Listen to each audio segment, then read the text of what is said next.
Kamusta mga ka-good boy, Johnny Boy? Naisipan ko nga pong dumaan dito sa simbahan ng San Guillermo Parish na matatagpuan dito sa Bacolor, Pampanga. Heto nga pong simbahan na ito ay napaka-historical. In the Philippines, after 611 years of slumber, Mount Pinatubo awakens with a vengeance. Dahil nga po sa Pinatubo eruption, ang simbahan ay natabunan ng lahar. Ang tanging makikita na lang po dito ay ang bell tower at ang tuktok ng simbahan. At ang simbahan nga pong ito ay naging malaking parte nga po ng aking buhay bilang isang mag-aaral. Nga pong ako ay umuwi, dumadaan po ako dito upang magdasal. Humihingi nga po ako ng guidance kay Lord dahil nga po sa hirap ng buhay noon. Naabutan ko nga po palang nakasandi ang ilaw ng simbahan at nakaayos po ito. Sabi nga po ng napagtanungan ko ay meron nga pong okasyon. Samahan nyo nga po akong pumasok upang malaman natin kung ano ang okasyon.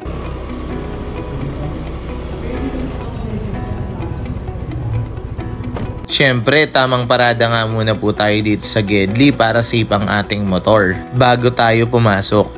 Habang ako nga po ay nandito sa labas ay nagsindi na rin muna po ako ng kandila bago pumasok.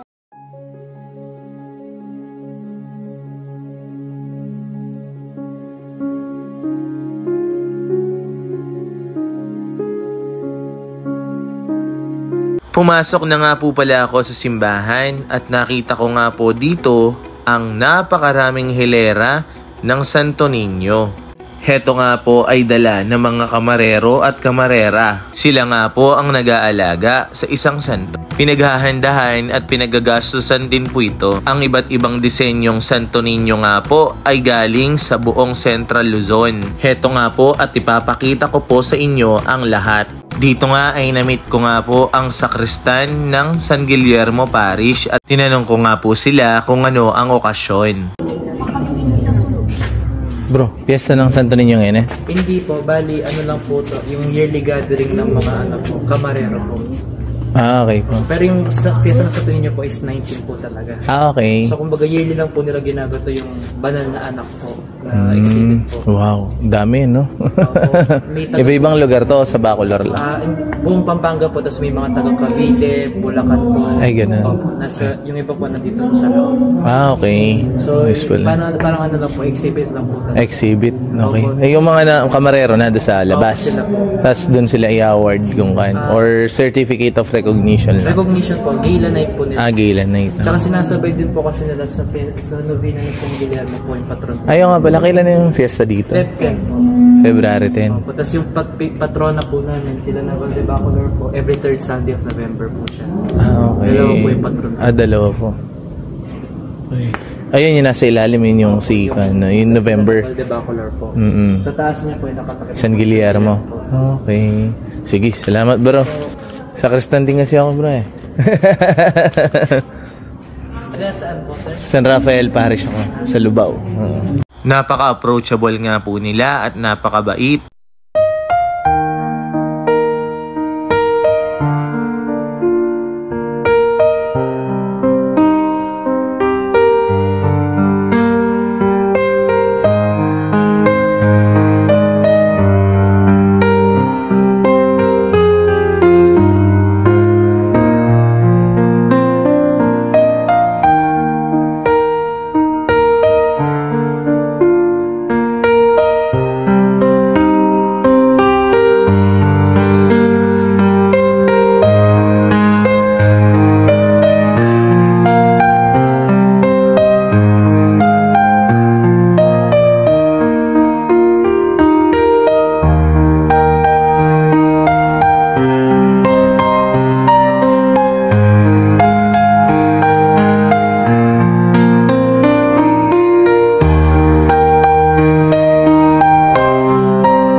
ka-good boy, Johnny Boy, pray muna po tayo bago umalis. Hingi tayo ng guidance kay Lord.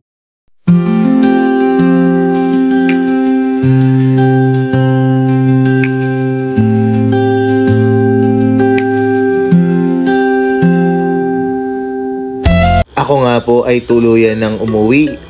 Nagpapasalamat ako mga ka-good boy, Johnny Boy, at muli nating nabalikan ang simbahan kung saan tayo palaging nagdarasal nung ako'y nag-aaral pa. Salamat sa panonood ng video natin. Suportahan niyo po ako mga ka-good boy, Johnny Boy sa aking mga video at meron na rin po tayong YouTube account. Pati na rin po sa TikTok. Goodbye, John Boy.